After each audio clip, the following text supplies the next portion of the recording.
Hi, everyone. Welcome to season 3 of HR Secrets. If you're new to the series, welcome. We're glad you can join us. My name's Samara, and I'm one of this year's external relations coordinators and one of your co-hosts for this episode. I am Amira, your other co-host. HR Secrets is a podcast series where we look into the different trends and aspects of HR to provide students with more knowledge on the industry. Now, we're so excited for this episode because today's topic is especially relevant to ourselves and the business world we find ourselves in. Networking and building meaningful connections in the workplace isn't always an easy task, but a rewarding and critical element of professional and personal development. Our guest today, Sarita Parmar, is an expert on such development with her extensive experience in the HR field and the connections that she has witnessed. Stay tuned to explore how you can apply these relationship building skills in your own professional journey and how different workplaces, like those as expansive as Sephora, nurture a culture of connection. But don't take it from us. Let's hear it from the real professional. And now we have our professional for tonight's episode, Sarita Parmar. Sarita is here to share her experience and insights on relationships and connection in the workplace for students interested in the HR field. Hi, Sarita. How are you doing today? I'm great. How are you today? I'm doing good. Good as well. Wonderful. Thank you for having me. Of course. Please introduce yourself to our listeners and viewers and tell us about your role at Sephora Canada. Of course. So again, my name is Sarita Parmar, and I currently hold the position of Director of Human Resources for Sephora Canada. I've been with Sephora for almost 7 years and have been super fortunate to have an opportunity to grow with Sephora. And ultimately today in my role, I am responsible for the employee experience for all of our employees across Canada. So I would outline that as about 3,500 to 4,000 employees all over the province, and helping us to really build a beautiful experience for our people that come in to visit us and our clients in our store. Awesome. Thank you so much for bringing that breadth of experience that you have to this podcast. We are so excited to hear some of your insights. So with that, we kind of want to jump right in.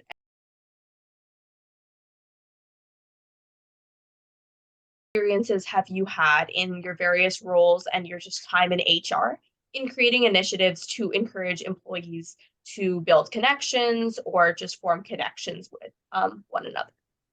Yeah, I've had a fair amount of experience in this space. So I'll share outside of Sephora. I've been working in HR for more than 15 years. It's probably close to 20.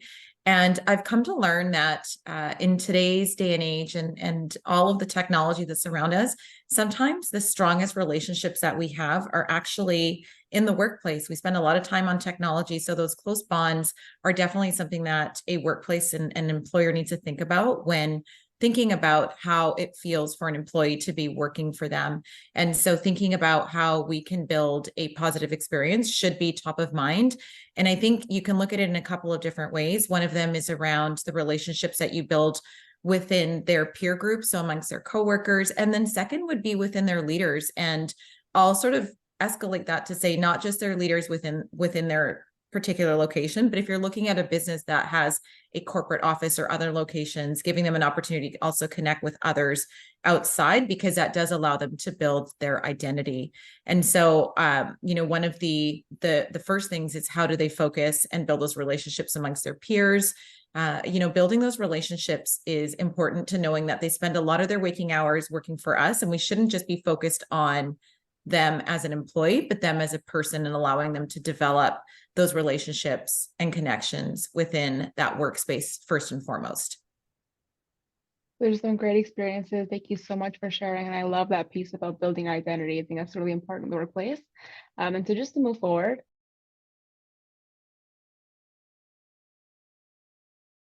in your opinion, what do you believe companies can do to create environments conducive to employee relationship building?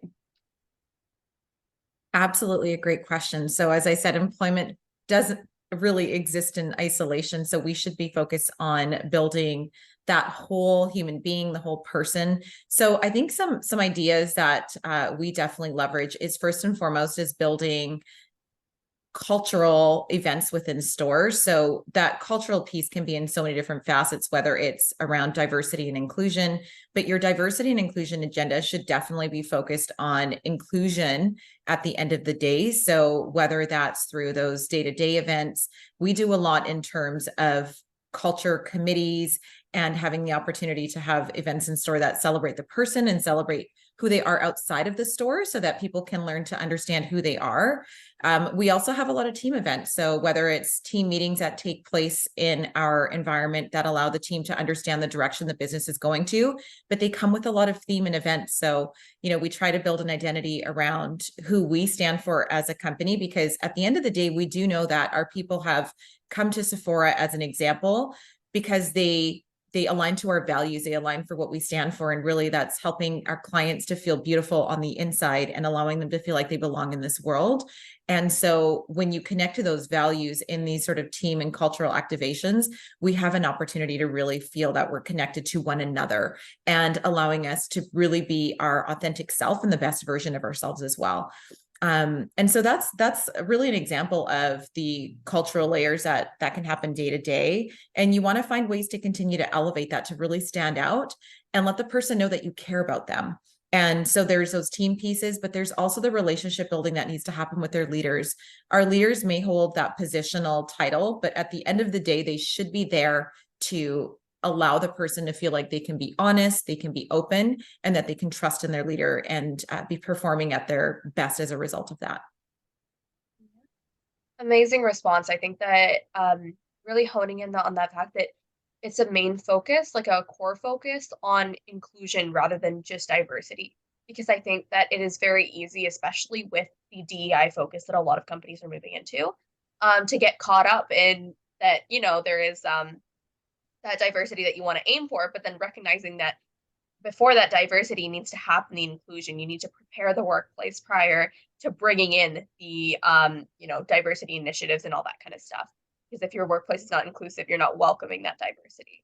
Absolutely. I think there's that quote, and I'm probably going to butcher it, but it's like, diversity is around like being invited, our inclusion is about being invited to the party. And then the belonging piece is actually being asked to dance. And so the belonging piece in our campaign is really focused on we belong. So that's an extension of diversity and inclusion. So we can't just do it at the surface level, but allowing people to feel like they're truly a part of the benefits that come from diversity and inclusion. I agree. No, that's an awesome quote. Yeah. For sure. So, in saying that, I think we talked a bit um, about relationships and building those connections in the workplace. And so, to kind of tie it all in with that feeling of belonging that you mentioned, being asked to dance. What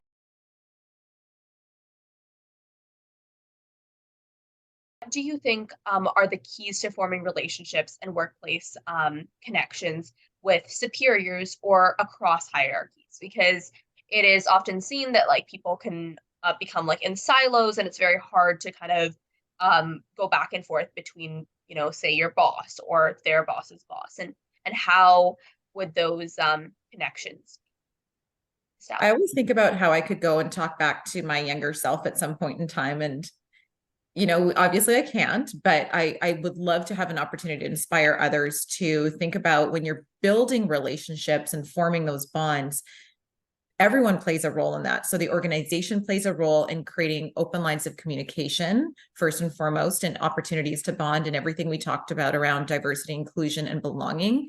However, there's also responsibility on the person to know that they need to also be part of that communication thread in that chain. So the first thing I think that I think about, and, selfishly, even around my own growth and development, as I look back at my career, is be courageous and be confident. I think so many of us end up with this imposter syndrome at some point in our careers, and day to day it comes and goes. I wish I could find a way to cure that for everybody, to know that you have earned your place in this world, you have earned your place in this organization, and your voice matters, your value matters. So leverage those opportunities to share your voice. So I hope every organization has opportunities to share listening strategies. So whether that's your engagement services, your engagement survey, or whether that is a forum where they can share feedback on a day-to-day basis and not feel like they have to share that with their name, even with anonymity. The reality is, be courageous in sharing your real feedback. And further to that, know that as you are sharing those like time with those connections, those relationships, and those superiors, so to speak, is that they're human too. So remember that they want to learn from you. Titles are titles, but they go home and they wake up just like you do every single day. So find a way to get past that and connect with the human being that is there in front of you. And I find that most of the connection actually comes with just getting to know people. So it doesn't have to be, tell me about your role and what objectives are we going after, but tell me what you like to do for fun, and starting to get to know the person as a human being first, and being courageous with asking those types of questions, and then layering on some of those pieces around how you want to advocate for yourself. So spending that time to say that when you're having these conversations, to get past the courage piece, being open, being vulnerable, but then taking the time to advocate for what you want in that time. So be strategic before you know these conversations are going to be happening. If you have that sort of vantage point, set up what you want to get from this person. So even the simple preparation that you can do to say, if I have an opportunity to connect with X person, what would I love to ask them, and what could make that time memorable? Because those moments, I will tell you, will be remembered by the individual. And the one thing I will say, this is an example I'll share from my own time as a leader within our own organization, is I always want to hear from our people. And what I continually share with them is, you are my client and I always have time for you. And I will tell you, it's a little bit disappointing to see how many people actually do reach out to me after I've connected with them. And it's not to say I don't create that open environment. I do think I'm very relatable and have the ability to make people feel comfortable, but they feel bad that they're wasting someone's time. And never think that you're wasting someone's time. The organization is here to serve you as well. And reaching out after the fact can really leave a strong mark on some of those relationship buildings and the memorability that you're hoping to achieve. I do think that it's very important to kind of hone in on that fact that you aren't wasting people's time. And I think that even as students, I can speak for Amira and myself here, where we go to lots of different business school, like networking events and different things, and we're talking to professionals, and it's very it's sometimes a battle to kind of make sure that it's like, oh, like I'm not being like intrusive, or I'm not being like extra in my networking. Like, oh, they're going to like, not want to talk this much, or they just signed up for one event. But I think that that whole aspect of that, they're human. If you want to create a connection, it's different from just networking for the sake of just, talking to someone that's a professional. You're talking to someone that is a human, and then you can get their input on whatever you're going, that mentorship, that whatever kind of role model like thing that you can establish between you and the professional. And I think that that's a very interesting aspect that a lot of people don't think about, because we're going to these events to network, and it's kind of the definition of what exactly that is. Yeah. Absolutely. Yeah, I loved your point about imposter syndrome. I felt that. I'm sure Amar has felt that, and students as well. Sometimes we feel like we're not worthy of, or not deserving of communication, especially with people who might have a higher position than us or higher role than us, but we are all deserving of communication, and it's a very personal thing to form relationships. Thank you so much for that. And lastly for today,